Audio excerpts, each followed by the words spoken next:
आइए समझते हैं कुछ रासायनिक सूत्र का नामकरण किस प्रकार से नामकरण करेंगे। इधर रासायनिक संरचना दिया हुआ है, उसका भी नामकरण करेंगे। तो हमें सबसे पहले नामकरण करने के लिए कार्बन की संख्या गिनना होता है। तो इसमें गिनेंगे पहला में 1 2 3, 3 कार्बन के लिए बोलते हैं प्रोप। आप काउंट कैसे करेंगे? तो meth, eth, prop, but, pent, hex, hept, इस तरह से आप काउंट करें। तो 3 कार्बन के लिए प्रोप हो गया। और ध्यान क्या रखना है उसके बाद, इसमें सिंगल बॉन्ड है। तो सिंगल बॉन्ड के लिए अनुलग्न क्या होता है? तो एन होता है। सिंगल बॉन्ड के लिए एन होता है, डबल बॉन्ड के लिए इन होता है, और ट्रिपल बॉन्ड के लिए आइन होता है। ये ध्यान रखेंगे।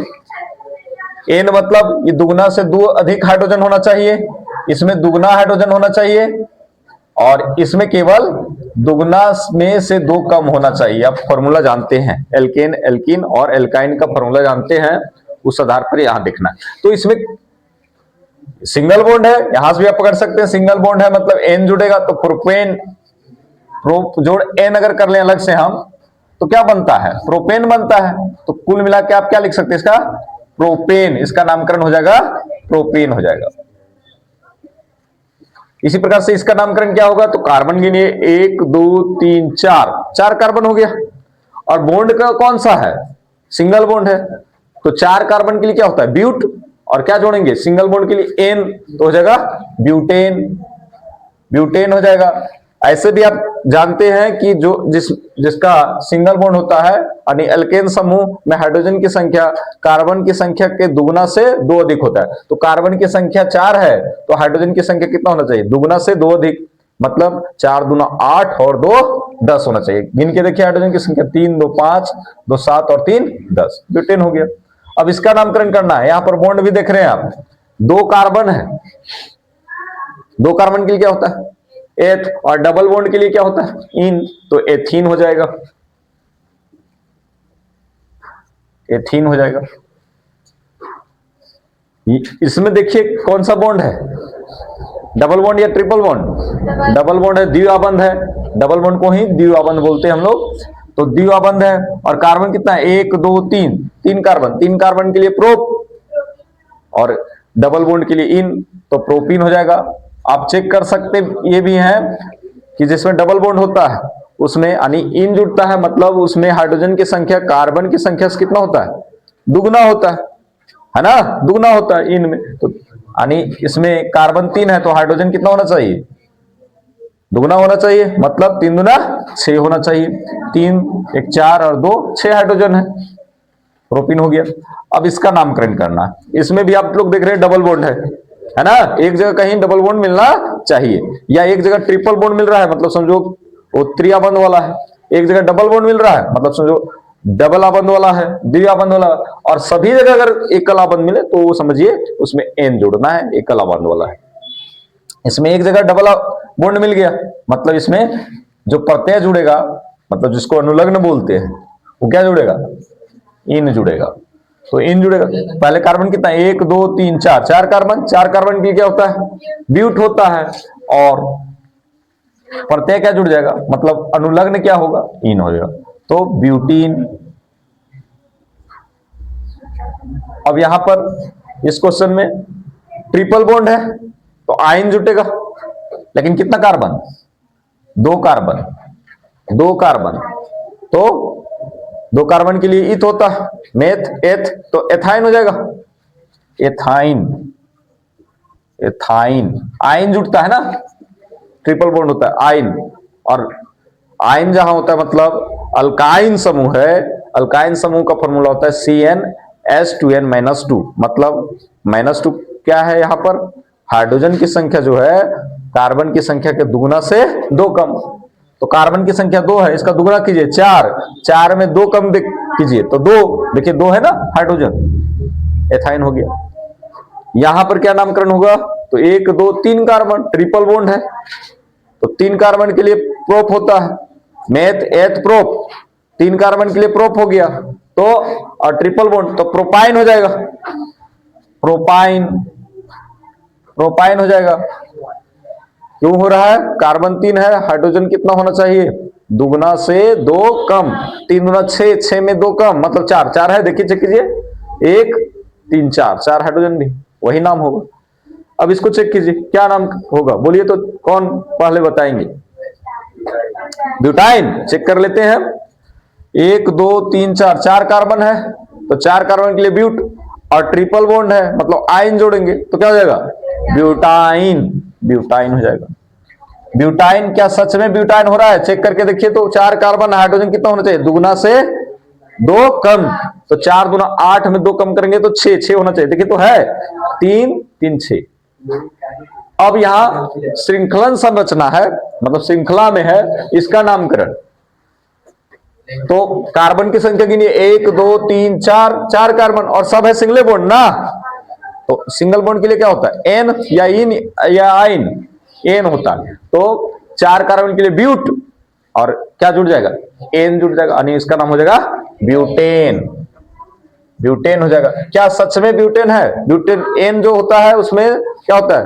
हाइड्रोजन की संख्या कितना होता है? दुगना से 2 अधिक होता है, दुगना से 2 अधिक होता है। देखिए तो यानी ये कार्बन 4 है तो ये हाइड्रोजन कितना होना चाहिए? 10 है। 1 2 3 4 5 6 7 8 9 10, 10 हो गया। इसी का संरचना यहां बनाया हुआ है, लेकिन ये रिंग की तरह है, तो रिंग की तरह जो होता है मतलब वो होता है वलय संरचना। तो वलय संरचना में इसी का है, यानी कार्बन की संख्या 4 है, देखिए 1 2 3 4, कार्बन की संख्या 4 है और हाइड्रोजन की संख्या 10 होगा। 1 2 3 4 5 6 7 8 9 10, हाइड्रोजन की संख्या 10 है। तो C4H10, ये किसका फॉर्म, इसका नामकरण क्या होगा? तो ब्यूटेन हो जाएगा। ब्यूटेन दुगना से 2 अधिक है, यहां देख सकते हैं कार्बन की संख्या 4, इसका दुगना से 2 अधिक है, यही रहता C4H8। क्या नाम होता? दुगना है केवल, तो क्या नाम हो जाता? ब्यूटीन। यही रहता C4H6, इसका नाम क्या हो जाता?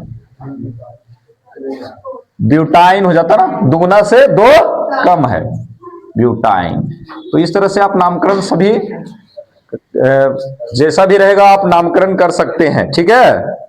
थोड़ा सा समय दीजिएगा, प्रैक्टिस कीजिएगा, नामकरण हो जाएगा।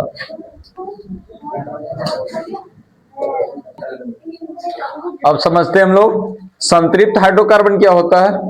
बस एक शब्दों में याद रखेंगे, अगर संतृप्त हाइड्रोकार्बन है मतलब वो एकल अबंध बनाएगा। तो वैसे हाइड्रोकार्बन जो एकल अबंध बनाते हैं, मतलब कार्बन और हाइड्रोजन के बीच कैसा अबंध होना चाहिए? एकल, मतलब सिंगल लाइन, 2 इलेक्ट्रॉन की साझेदारी, एकल अबंध नहीं होता है। जैसे CH4 है तो CH4 यानी इसका नाम क्या हुआ? मीथेन। मीथेन में कैसा अबंध बनता है? एकल अबंध बनता है।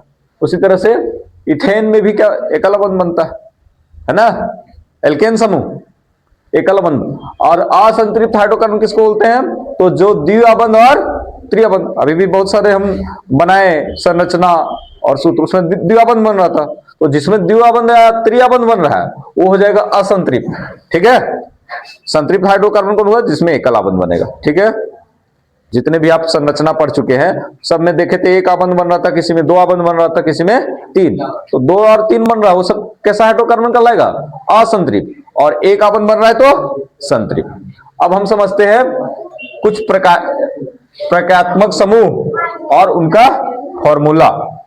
प्रकारात्मक समूह ऐसा समूह होता है जो किसी हाइड्रोकार्बन में जुड़ के अपना गुण ला देता है, अपना गुण। जैसे क्लोरो और ब्रोमो, ये उदाहरण हुआ प्रकारात्मक समूह का, और इसका फॉर्मूला होता है Cl और Br।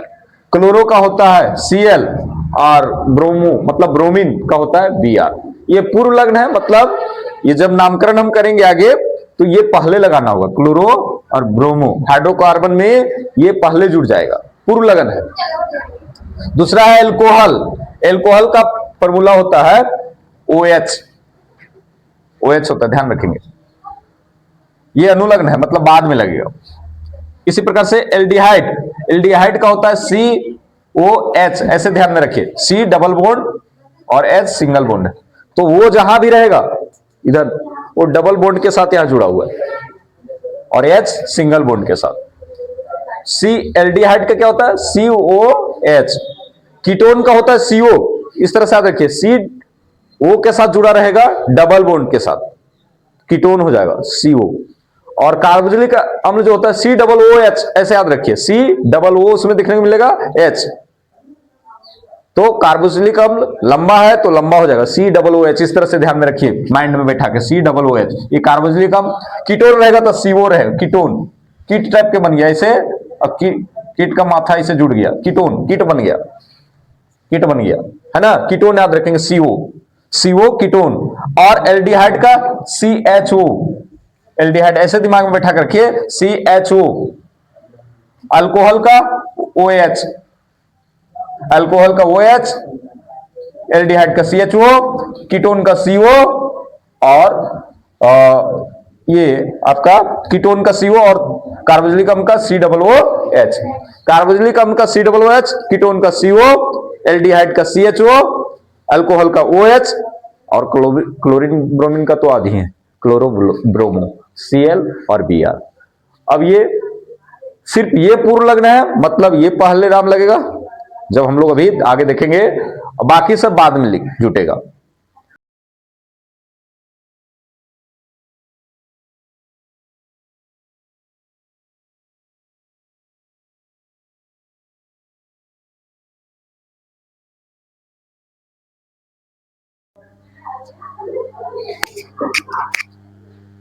लास्ट देख लेना है क्या है, ब्रोमीन है ना। तो ये ब्रोमीन जुड़ा हुआ है तो ब्रोमो प्रोपेन हो जाएगा, क्योंकि ब्रोमीन पहले लगाना है। ये क्या है, ब्रोमीन और क्लोरीन वो पूर्ण लगन है, पहले लगा देना है। फिर इसमें देखना है कि कौन सा ग्रुप जुड़ा है, CO ग्रुप जुड़ा है, तो CO ग्रुप के लिए ऑन जोड़ते हैं, ऑन जोड़ते हैं। कार्बन कितना है, 1 2 3, तो 3 कार्बन है, तो 3 कार्बन के लिए प्रोपेन होता है, उसमें ऑन जोड़ देंगे तो प्रोपेनॉन हो जाएगा। इसी तरह से इसमें 1 2 3 कार्बन है, 3 कार्बन के लिए प्रोपेन होता है, और वहां पर कौन सा ग्रुप जुड़ा हुआ है, तो C